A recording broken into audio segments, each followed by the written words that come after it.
আমি কেঁদে মরছি আর তুমি হাসছো। আরে বলো না, বলির অপর নামটা কি? আরে এই সামান্য কথার অর্থ বুঝো না? যদি বুঝতাম কি তোমাকে জিজ্ঞাসা করতাম। আচ্ছা হয়েছে, বলো না। আরে না, বেলার আশাই হয়েছে, যাস না। ভুল পাড়ার লোকে কইছে আবান তোমার বলি না।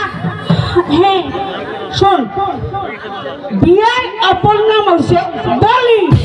যেই বলি তোর মায়ের হয়েছে, তোর খাওয়া হয়েছে, তো আমার 10-12টা হয়েছে। 10-12টা হয়েছে? 10-12টা। এবার তোর ওই বউ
নাকি? হ্যাঁ